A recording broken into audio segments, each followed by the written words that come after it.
Potential and kinetic energy constant रहना चाहिए। अर्थ का सरफेस से उसको प्रोजेक्ट किया गया, तो फर्स्ट जो इनिशियल पोजीशन है उसका, वो अर्थ का सरफेस जो है यहाँ से उसको प्रोजेक्ट किया गया। वहाँ पे उसको एक काइनेटिक एनर्जी सप्लाई किया गया, हाफ एम वी स्क्वायर। उस काइनेटिक एनर्जी के साथ उसका थोड़ा सा पोटेंशियल एनर्जी भी है, जिसका फॉर्मूला हम लोग लास्ट क्लास में डिस्कस किया, minus G M M by R होगा। एक नंबर पोजीशन मतलब अर्थ का सरफेस के ऊपर total energy kinetic plus potential, वहां से उसको प्रोजेक्ट किया गया to reach a height 10 times than radius of earth. उस हाइट तक पहुंचेगा 10 times than radius of the अर्थ।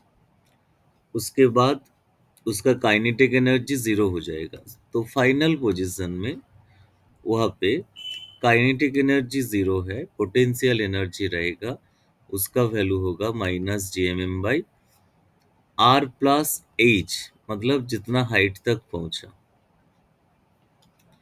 तो उस हिसाब से हम लोग को वेलोसिटी का वैल्यू कितना होना चाहिए, इसको ही कैलकुलेट करने के लिए बोला गया।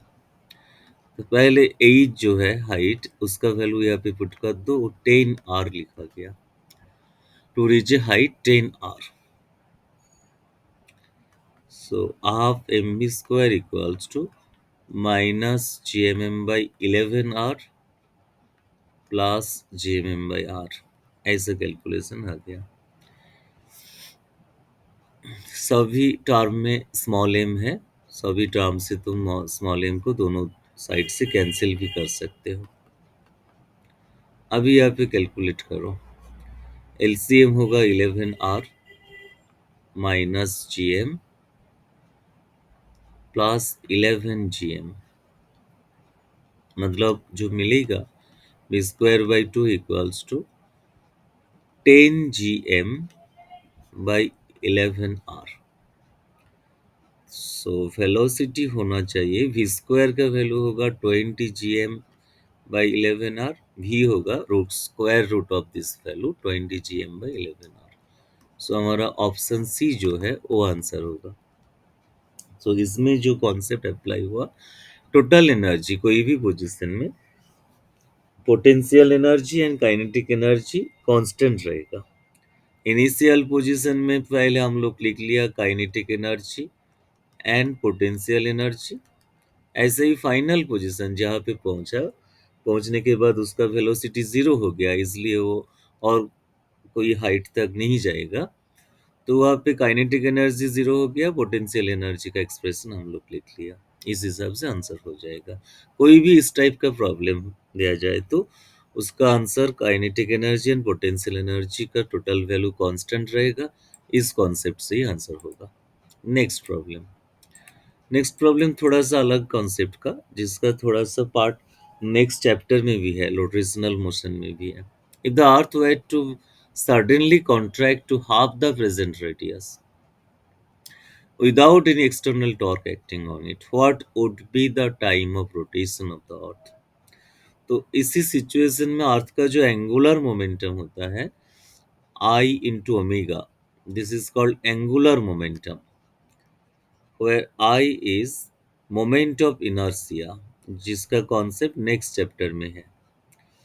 तो ये वाला वैल्यू कांस्टेंट रहेगा, क्योंकि बाहर से कोई टॉर्क अप्लाई नहीं हुआ। So I1 omega 1 equals to I2 omega 2 होगा चाहिए, जहाँ पे I जो है उसका वैल्यू होता है एक स्फेरिकल बॉडी के लिए 2/5 mr1 स्क्वायर, ओमेगा जो है 2 पाई बाई t1, पहले जो टाइम पीरियड वो t1 लिख लिया पहले वाला, बाद में रेडियस में चेंज हुआ, इसलिए मोमेंट ऑफ इनर्शिया पे भी यहाँ पे R2 लिख लिया। रेडियस में थोड़ा सा चेंज होगा, ऐसा ही कुछ, थोड़ा सा मतलब हाफ हाफ हो जाएगा। Earth wise suddenly contract to half the present radius. जो टर्म कॉमन है दोनों साइड में, उसको कैंसिल कर दो, यहाँ पे 2 पाई होगा, 2 पाई कैंसिल कर दो, अल्टीमेटली जो रह गया उस वो है रेडियस और time period of the rotation of the earth. Radius and time period हम लोग को T2 कैलकुलेट करना है। बाद में टाइम पीरियड क्या होगा, T2 इक्वल्स टू होगा T1 into R2/R1 whole square. R2 R1 का हाफ होगा, ऐसे ही बोला गया। पहले जो रेडियस है उसका हाफ हो जाएगा। इस हिसाब से टाइम पीरियड पहले टाइम पीरियड का 1/4 होगा, क्योंकि यहाँ पे जो 2 है उसका स्क्वायर हो गया। पहले टाइम पीरियड 24 आवर्स था, उसका 1/4 मतलब 6 आवर होगा। बाद में अर्थ का जो टाइम पीरियड का वैल्यू 6 आवर्स हो जाएगा। मतलब एक दिन जो है, एक दिन का वैल्यू, एक दिन का टाइम स्पेन 6 आवर हो जाएगा। ऐसा ही प्रॉब्लम दिया गया। Next, a body is projected vertically upwards from the surface of a planet of radius r with a velocity equal to half the escape velocity।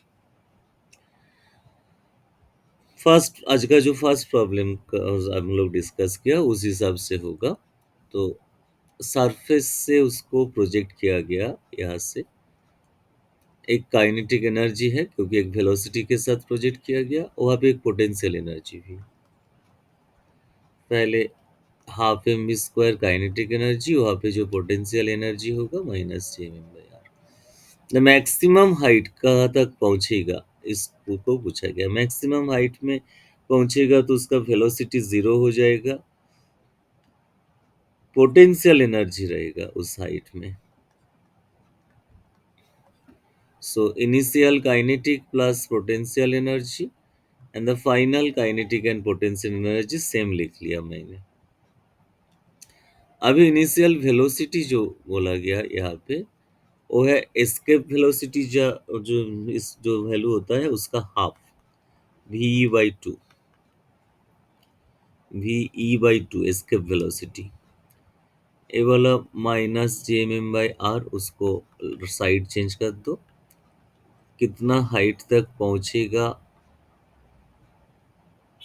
Side change करने का जरूरत नहीं है, सॉरी, यहाँ पे कैलकुलेशन थोड़ा सा अलग होगा क्योंकि हाइट कैलकुलेट करना है, कितना हाइट तक पहुंचेगा। सो इसके वेलोसिटी का हाफ वेलोसिटी से थ्रो किया गया, -Jmm/r -Jmm/r+h। इसके वेलोसिटी का जो फॉर्मूला होता है उसको यहाँ पे रिप्लेस कर दो।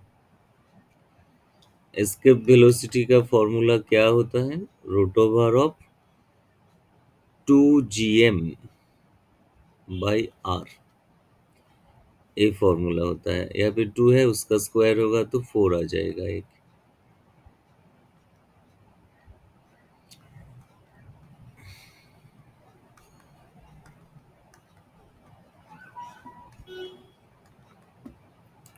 अभी यहाँ से कैलकुलेट करो, हाफ इंटू 4 1/8 हो जाएगा, इंटू 2Gm/r आएगा, एक स्मॉल m पहले से ही था।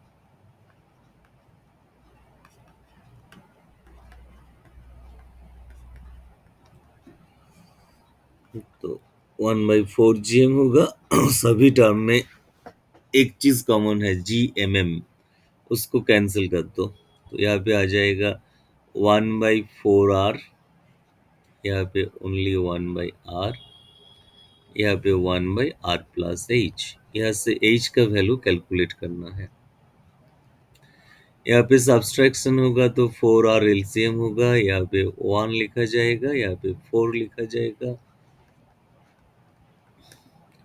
तो -3 आ जाएगा, -3/4r। दोनों साइड में भी माइनस आ गया, माइनस माइनस कैंसिल हो जाएगा। फाइनली जो आ गया 3/4r इक्वल्स टू 1/r+h, मतलब 3r+3h डायगोनली मल्टीप्लाई हो गया, तो h का जो वैल्यू मिलेगा 3h इक्वल्स टू r मिलेगा, तो h इक्वल्स टू r/3 हो जाएगा। r/3 इस साइड तक पहुंचेगा अगर उसको एस्केप वेलोसिटी का जो वैल्यू होता है उसका हाफ वैल्यू से थ्रो किया गया तो r/3 तक पहुंचेगा। एनर्जी कंसिडरेशन रिलेटेड ऐसे ही प्रॉब्लम दिया जाता है। ओके, नेक्स्ट जो क्वेश्चन है, question number 51। Two particles of equal masses go round a circle of radius r under the action of their mutual attraction, the speed of each particle। एक circle का दोनों and में दो masses है, उस दोनों का बीच ग्रेविटेशनल फोर्स रहेगा। अगर रेडियस r होगा तो ग्रेविटेशनल फोर्स जो आएगा gmm by distance square 2r²। इसी ग्रेविटेशनल फोर्स से उसको, उस दोनों बॉडी को ही सेंट्रीपिटल फोर्स मिलेगा, तभी रोटेशन हो रहा है सर्कुलर पाथ में, नहीं तो नहीं होता। उसका जो फॉर्मूला हम लोग पिछले चैप्टर में किया mv²/r, यहाँ से ही हम लोग को मिल जाएगा फॉर्मूला। तो एक m कैंसिल हो जाएगा, gm/4 r² होगा, यहाँ पे v²/r, एक r कैंसिल हो जाएगा तो v मिलेगा, v जो आ जाएगा रूट ओवर ऑफ gm/r का जो वैल्यू वो तो अंदर में रहेगा, रहना ही भी चाहिए। वेट, कौन सी वैल्यू आ रहा है यहाँ पे? स्पीड ऑफ ईच पार्टिकल पूछा गया। हाँ, ऑप्शन बी आ रहा है आंसर में। v जो आएगा रूट ओवर ऑफ gm/4r, मतलब half root over of gm/r।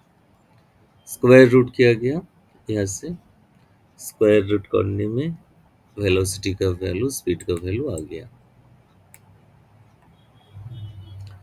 Next problem, if a body is projected with velocity v less than the escape velocity of earth, then the total energy of the projected body is। एक body को project किया गया, escape velocity जो है उसका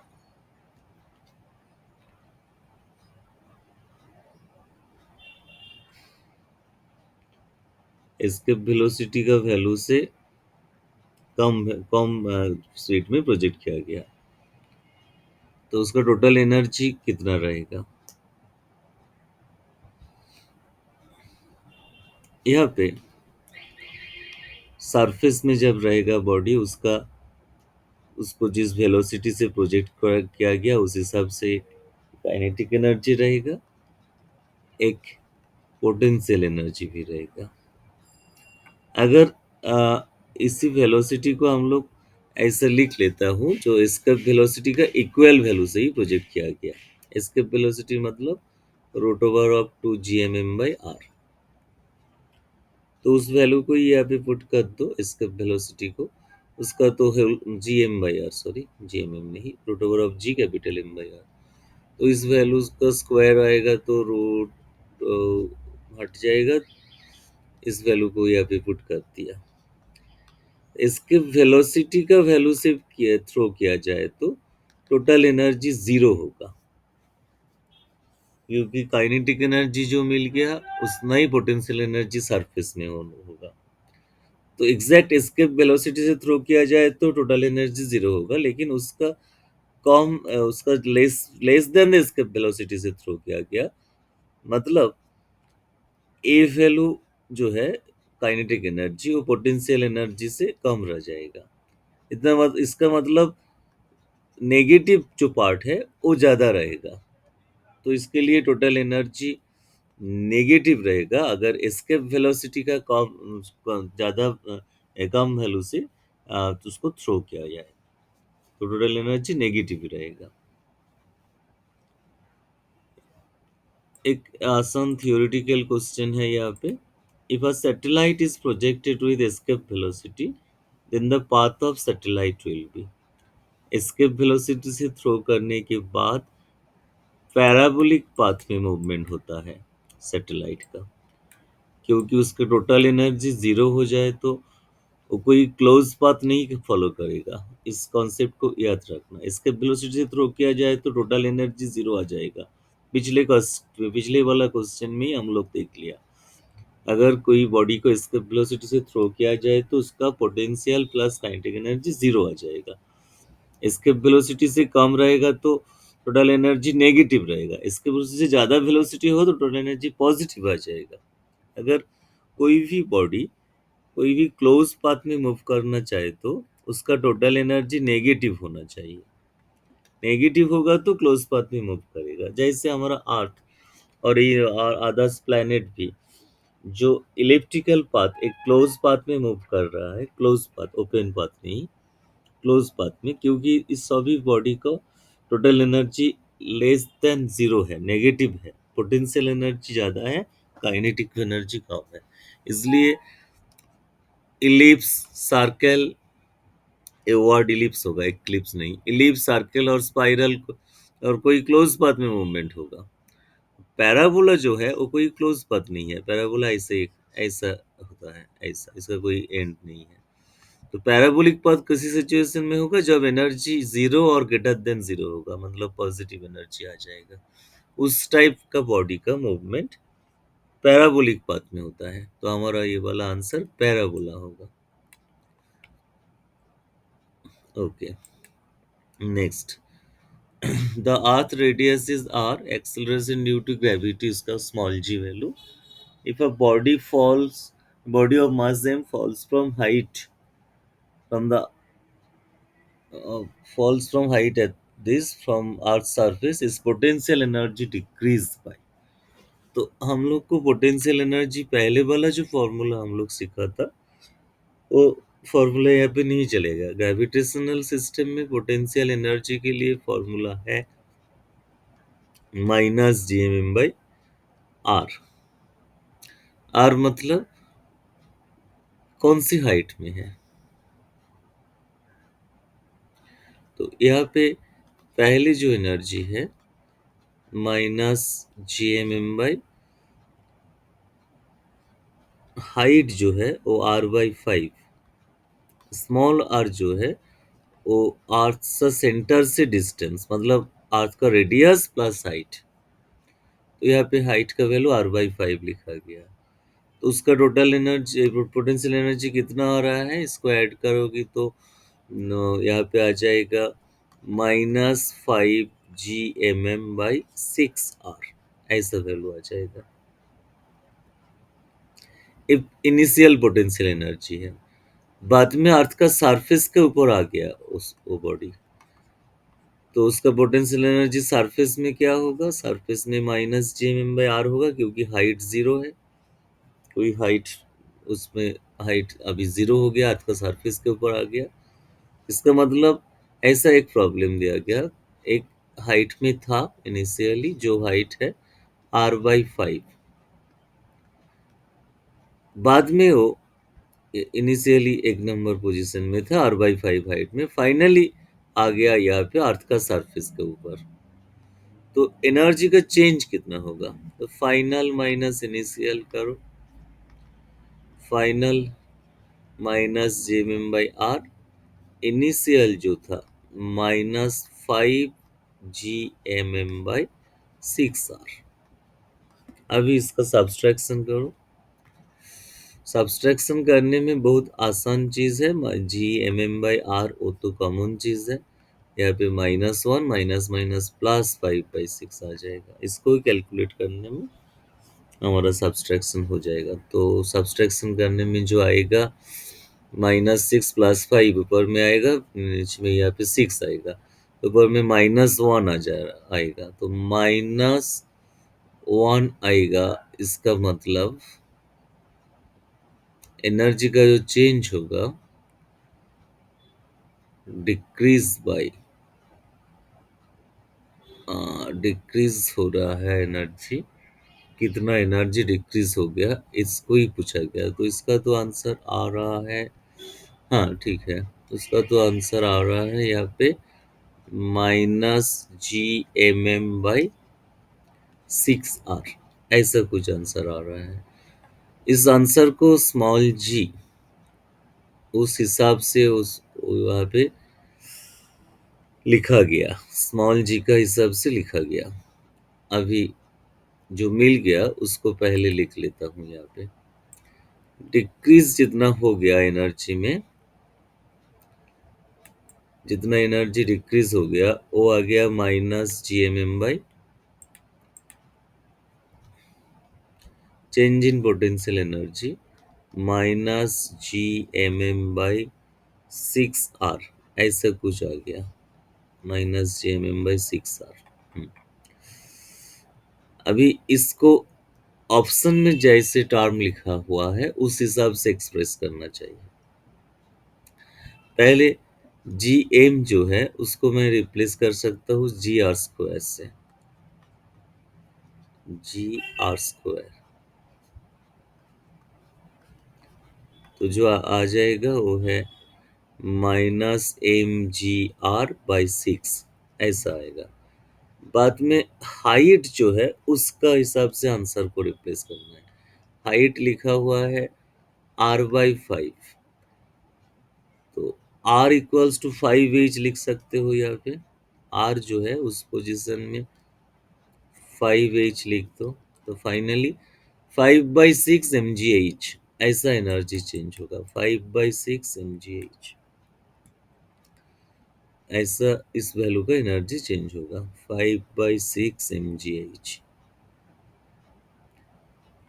okay, next problem. एक Kepler's जो है, केपलर्स का सेकेंड लॉ का रिलेटेड प्रॉब्लम है।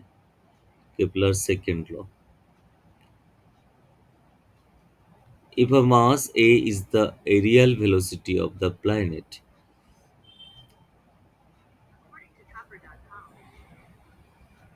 a is the aerial velocity of a planet, तो इसका एंगुलर मोमेंटम कितना होगा? केपलर्स लॉ का हिसाब से जो फॉर्मूला आता है dAdt, मतलब पर यूनिट टाइम में एक प्लैनेट के साथ सन जो है उसका जो स्ट्रेट लाइन से कनेक्ट किया जाता है सन के साथ उस प्लैनेट का पोजीशन का। फॉर एग्जांपल ये यहाँ पे हमारा ऑर्बिट है, यहाँ पे सन है। Line joining the sun, the line which join the sun and planet,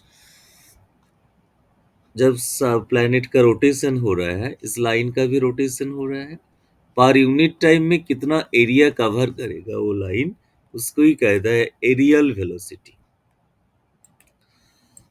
per unit time में कितना कवर करेगा उसको ही कहता है areal velocity, dEdt of A. Kepler's law का हिसाब से उसका वैल्यू आ जाता है L/2m, जहाँ पे L जो है वो है एंगुलर मोमेंटम। यहाँ पे रियल वेलोसिटी को ही a लिख दिया गया इस क्वेश्चन में, तो उस हिसाब से एंगुलर मोमेंटम आ जाएगा 2m into A. L equals to होगा 2am।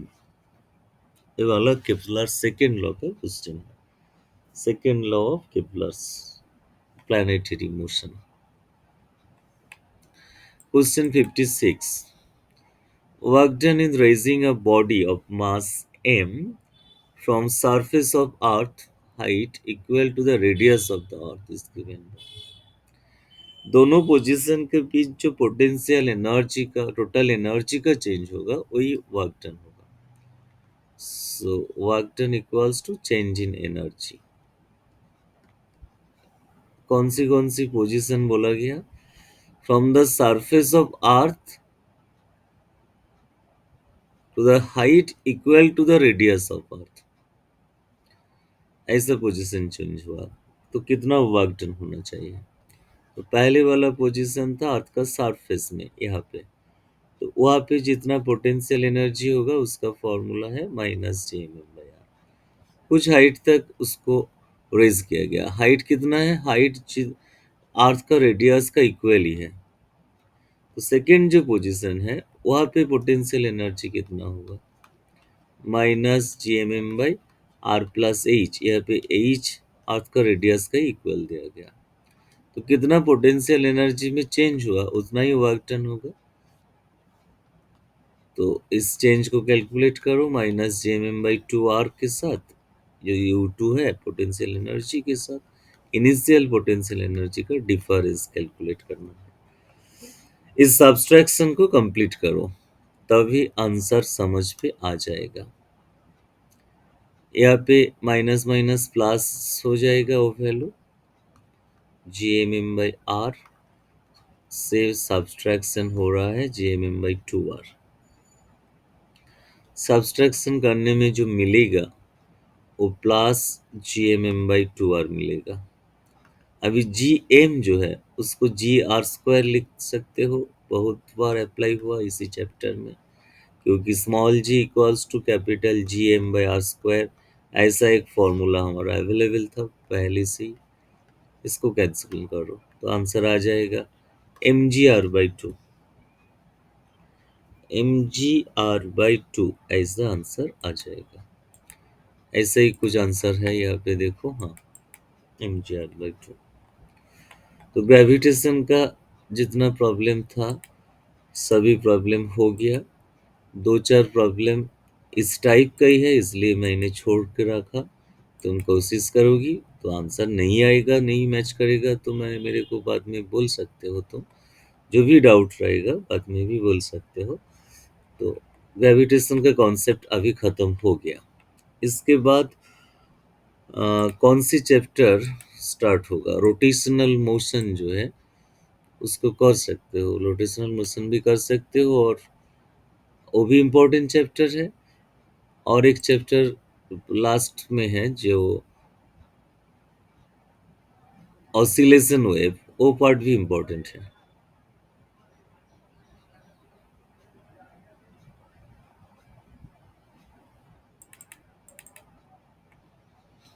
कोई भी कर सकते हैं सर, इसमें प्रॉब्लम नहीं है। ओके, तो पहले रोटेशन ही कर लो क्योंकि ऑसिलेशन वेव ठीक है के। सर, हम आपको आज भेज देंगे, आज या कल में। ओके, भेज देना जो भी क्वेश्चन है। तुम कितना कौन सी चैप्टर तक अभी तक तुमने खत्म किया? 8 नंबर खत्म होने वाला है अब। कौन सी नंबर? 8। कौन सी चैप्टर? ग्रेविटेशन के ऊपर वाला, ओ, circular gravitation, motion. Circular motion. पीछे मत रहो और स्टडी टाइम को इंक्रीज करो। जैसे भी हो, जिस चैप्टर जिस दिन में मैं तुमको कर टीच कर लर्न कर लो उसको। ठीक है, पीछे मत रहो। पीछे रह जाए तो पीछे ही रह जाएगा, वो कभी भी कंप्लीट नहीं होगा। ऐसे ही चलता रहेगा।